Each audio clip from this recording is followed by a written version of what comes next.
Hello friends, data structure सीखने की इस इम्पोर्टेंट सीरीज में आज हम देख रहे हैं चैप्टर 2 का 4th लेक्चर और इसमें हम बात करने वाले हैं इंसर्शन सॉर्ट की। सबसे पहले तो मैं आपको एक बार ओवरव्यू दे देता हूं कि चैप्टर 2 में हम क्या क्या देखने वाले हैं। हम जो बबल सॉर्ट और सिलेक्शन सॉर्ट को हम ऑलरेडी कवर कर चुके हैं और आज हम जिस टॉपिक को कवर करने वाले हैं वो है इंसर्शन सॉर्ट। तो चलिए सबसे पहले तो हम इंसर्शन सॉर्ट को उसके एल्गोरिथम से समझने का प्रयास करते हैं। तो देखिए ये इंसर्शन सॉर्ट के एल्गोरिदम है। इसमें क्या है, इसमें हमें सबसे पहले तो करना है जो n एक हमारे पास n साइज का एरे है और उसे हमें असेंडिंग ऑर्डर में क्या करना है, सॉर्ट करना है, मतलब कि बढ़ते हुए क्रम में, पहले सबसे छोटा उसके बाद ग्रेटर। ठीक है, तो देखिए हमारा सबसे फर्स्ट स्टेप क्या होगा, हमें एक लूप चलाना होगा फर्स्ट इंडेक्स वाले एरे में जो फर्स्ट इंडेक्स है उससे लेकर लास्ट इंडेक्स तक। तो देखिए हमें एक लूप चलाना होगा i = 1 से लेकर लास्ट वाले एलिमेंट तक एक हमें लूप चलाना होगा। ठीक है, उसके बाद हमें क्या करना होगा, एक अलग से एक वेरिएबल बना लेंगे हम। जैसे एक मान लीजिए मैंने की वेरिएबल बना लिया है और इसमें हम जो i पे जो इंडेक्स पे जो एलिमेंट है उसको स्टोर कर लेंगे। ठीक है, अब जब हमारे पास की में आ चुका है 8 तो हमारी जो ये वाली पोजीशन है जो हमारे पास फर्स्ट इंडेक्स पर है ये हो चुकी है एम्प्टी, मतलब इसमें नहीं बचा कुछ भी। उसके बाद एक लूप हम और चलाएंगे, एक लूप जो कि हम चलाएंगे i-1 तक, मतलब कि इसके जो पीछे जितने भी एलिमेंट हैं उस तक हम एक लूप और चलाएंगे। और हम क्या करेंगे, जो हमारा की वाला एलिमेंट है इससे कंपेयर करेंगे पिछले जितने भी एलिमेंट हैं उनसे, और जहाँ इसकी राइट पोजीशन होगी इसे वहाँ पर कर देंगे शिफ्ट। तो देखिए यहाँ 7 है, 7 के बाद ही 8 आएगा तो इसकी यहाँ जो पोजीशन है वो है राइट। ठीक है, इसके बाद हम एक क्या करेंगे, आई हमारा एक बार हो जाएगा इंक्रीमेंट और आ जाएगा यहाँ पे। उसके बाद हम फिर से जो हमारा की वेरिएबल है उसमें हमारा अब क्या आ चुका है 5। अब देखेगा तो यहाँ से तो 5 हट चुका है। इसके बाद इनके जो पीछे जो एलिमेंट हैं इनमें 5 की राइट पोजीशन क्या है, अगर हम 8 की जगह रख देंगे तो 7 से स्मॉलर, मतलब 7 से स्मॉलर है तो अब भी गलत है। तो हमारा जो 5 आएगा वो आएगा स्टार्टिंग में, तो हम सिंपली 8 को कर देंगे इधर शिफ्ट, 7 को भी इधर शिफ्ट, और जो हमारा की में जो एलिमेंट है 5 उसे कर देंगे 7 के जगह पर, यहाँ रख देंगे हम 5। तो ये नॉर्मल सी इसकी क्या है एल्गोरिदम है और इसकी वर्किंग है। चलिए अब हम इस एल्गोरिदम के बेस पर इसे करते हैं, इम्प्लीमेंट करने की करते हैं कोशिश। हाँ तो फ्रेंड्स देखिए यहाँ मैंने एक isort नाम से एक मेथड बना लिया है जिसमें हमने पास किया है एरे को। उसके बाद हमने उसकी लेंथ को कैलकुलेट किया है क्योंकि हमें जो लूप चलाना था वो चलाना था उसकी लेंथ तक। अब देखिए एक मैंने लगाया है एक फॉर लूप। इस फॉर लूप का क्या पर्पज़ है, इसे चलाया था हमने i = 1 से लेकर n तक। और उसके बाद हमने जो एल्गोरिदम देखी थी उसमें क्या किया था, की नाम के वेरिएबल में जो i इंडेक्स पर एलिमेंट है उसे स्टोर किया था। उसके बाद हमें एक लूप और चलाना था जो चलाना था i-1 से, तो उसके लिए मैंने एक अलग से एक j नाम के वेरिएबल में i-1 को कर लिया है स्टोर। अब देखिए यहाँ एक और लूप लगा है, इसका पर्पज़ क्या है, इस वाले लूप का, वाइल वाले लूप का पर्पज़ ये है कि हमारा जो की में जो वेरिएबल में जो हमारे पास एलिमेंट है उसे ये करेगा कंपेयर, उससे करेगा कंपेयर पिछले वाले एलिमेंट को और उन्हें कर देगा शिफ्ट सिंपली अगर वे ग्रेटर होंगे तो। और एंड में जब हम वाइल लूप से निकलेंगे तो हमारी जो की है उसकी जो राइट पोजीशन है हम उस पर पहुँच जाएंगे और उसे कर देंगे सिंपली उस वाली पोजीशन पर एडजस्ट। तो देखिए अब हम इसे थोड़ा वर्किंग से और भी अच्छे से समझने की कोशिश करते हैं। तो देखिए यहाँ मैंने एक एरे ले लिया है जिसमें सिंपली एलिमेंट है हमारे 7, 8, 5, 2, 4 एंड 6 और ऊपर यहाँ लिखे हुए हैं इनके इंडेक्सेस।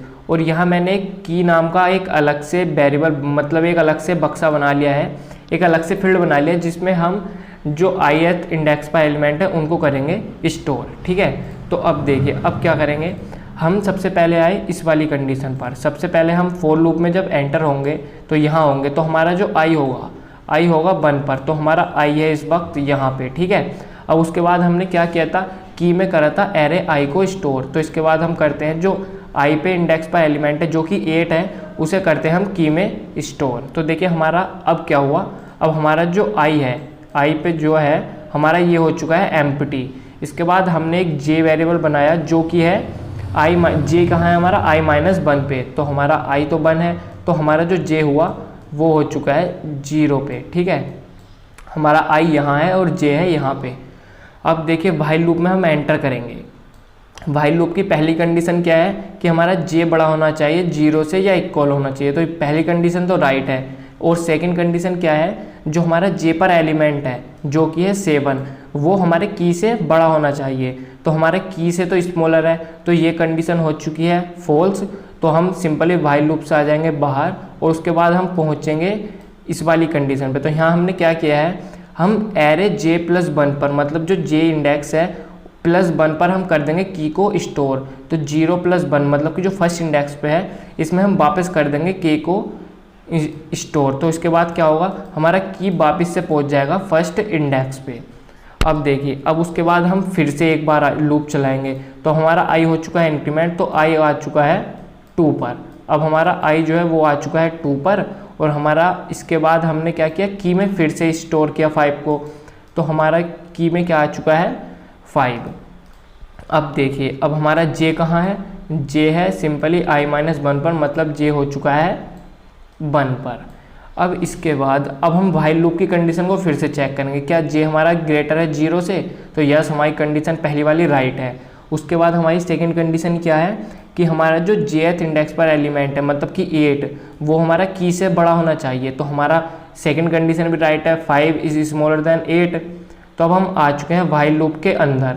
तो व्हाइल लूप में क्या लिखा हुआ है, व्हाइल लूप में लिखा हुआ है कि एरे जे प्लस 1 पे हम कर देंगे एरे जे को स्टोर, मतलब कि जो हमारा एरे जे प्लस 1 है कि ये वाला जो इंडेक्स है ये हमारा एम्प्टी है, तो इसमें हम नॉर्मली कर देंगे जो जे इंडेक्स पर एलिमेंट है इसको शिफ्ट। तो हमने क्या किया, अब हम क्या करेंगे 8 को कर देंगे एरे जे प्लस 1 पे।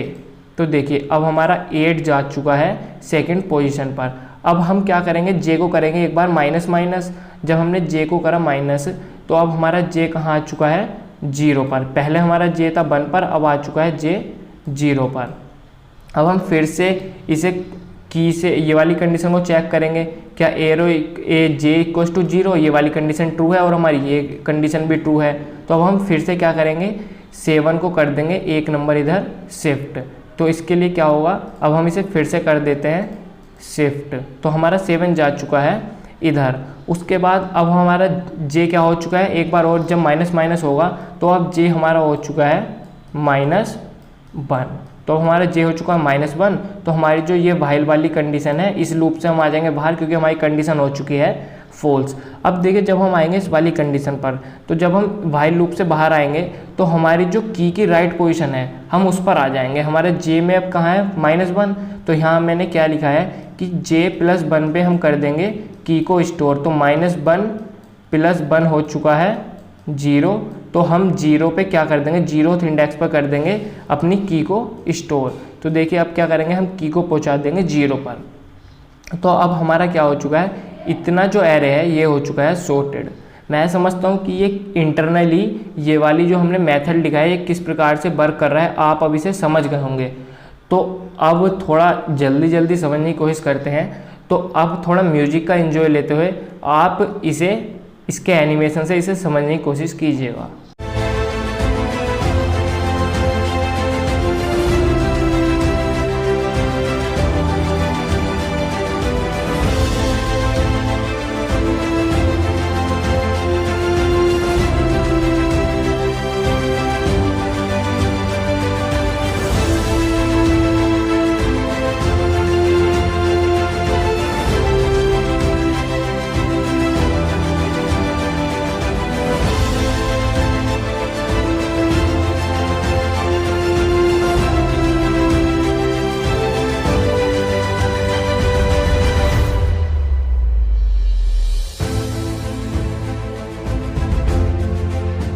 हाँ तो फ्रेंड्स, मैं समझता हूँ कि अब आप समझ गए होंगे कि इंटरनली हमारा ये वाला कोड कैसे वर्क कर रहा है और हमारा ये पूरे जो एरे मिलेगा हमें उसे कैसे इंटरनली सॉर्ट करेगा।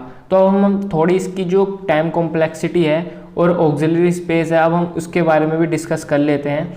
तो देखिए फ्रेंड्स, इसकी जो टाइम कॉम्प्लेक्सिटी होती है बेस्ट केस में तो होती है बिग O n, और हमारी जो वर्स्ट केस है उसमें हमारी इसकी जो टाइम कॉम्प्लेक्सिटी होती है वो होती है बिग O n²।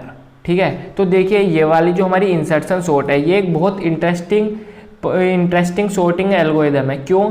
क्योंकि ये बेस्ट केस में जो हमारी और सॉर्टिंग एल्गोरिदम है, जैसे कि हमारी मर्ज सॉर्ट हुई और हमारी क्विक सॉर्ट हुई, ये उनसे भी बेटर परफॉर्म करती है बेस्ट केस में। तो इसका यूज हम सिंपली कहाँ करते हैं? जहाँ हमारे पास स्मॉल एरेज होते हैं वहाँ पे हम इंसर्शन सॉर्ट का यूज़ करते हैं, क्योंकि ये हमारी मर्ज सॉर्ट और क्विक सॉर्ट से भी बेटर होते हैं। क्योंकि हमारी स्मॉल एरेज में भी क्विक सॉर्ट और मर्ज सॉर्ट की जो हमारे पास टाइम कॉम्प्लेक्सिटी होती है वो होती है big O n log n, लेकिन हमारी यहाँ पे बेस्ट केस में इसकी जो टाइम कॉम्प्लेक्सिटी हो जाती है वो हो जाती है बिग O n।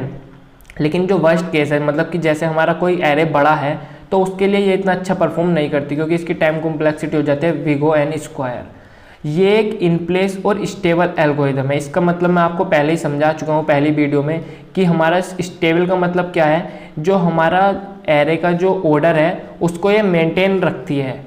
इसके बाद इस वाले पॉइंट की तो हम बात कर ही चुके हैं कि ये स्मॉल एरेज के लिए बहुत यूजफुल है, और इसकी जो ऑक्सिलरी स्पेस होती है वो होती है बिग O 1। अब मैं समझता हूँ ये टॉपिक भी आपको क्लियर हो चुका होगा। अभी जो हमने ये कोड लिखा था, सिंपली इसे विजुअल स्टूडियो में चल के एक बार रन करके देख लेते हैं। तो चलिए अब चलते हैं विजुअल स्टूडियो की ओर। हाँ तो फ्रेंड्स, हम आ चुके हैं अपने विजुअल स्टूडियो में, और यहाँ मैंने एक इंसर्शन सॉर्ट नाम की क्लास बना ली है। और यहाँ नॉर्मली जो अभी हमने मेथड देखा था iSort नाम का, वही वाला यहाँ लिख लिया है। और मैंने क्या किया, एक मेन फंक्शन में एक इंट टाइप का एरे लिख लिया है जो कि अनसॉर्टेड है। उसके बाद हमने iSort अपने मेथड को किया कॉल, और जो इससे आउटपुट आया उसके बाद सॉर्ट हुआ कि नहीं, इसके लिए मैंने फॉर लूप की हेल्प से इसे कर लिया है प्रिंट। तो चलिए अब देखते हैं अब इसे रन करके प्रोग्राम को कि क्या हमारा एरे सॉर्ट हुआ भी है कि नहीं। तो देखिए ये हो रहा है रन, और सिंपली इसे मैं कर देता हूँ यहाँ से कंटिन्यू, और देखिए हमारा आउटपुट आ चुका है और ये हो चुका है बिल्कुल सॉर्ट, और चीज़ों की बहुत सही है। अब हमारा जो iSort नाम का ये मेथड है ये कर रहा है बिल्कुल अच्छे से वर्क। हाँ तो फ्रेंड्स, मैं समझता हूँ कि आप इंसर्शन सॉर्ट को अच्छे से समझ गए होंगे, और अभी भी अगर कोई क्वेरी है तो हमें आप कमेंट बॉक्स में पूछ सकते हैं, मैं उसका आंसर अवश्य दूंगा। और अगर आपको मेरा जो ये समझाने का तरीका है अगर अच्छा लगा है, और आप ऐसे ही डाटा स्ट्रक्चर की और एनिमेटेड वीडियो को देखने में इंटरेस्टेड हैं, तो प्लीज़ चैनल को कर लीजिएगा सब्सक्राइब। और अगर आपको वीडियो पसंद आई हो और इससे कुछ सीखने को मिला हो तो वीडियो को भी कर देना लाइक। चलिए फिर आज के लिए इतना ही। Thank you for watching the video.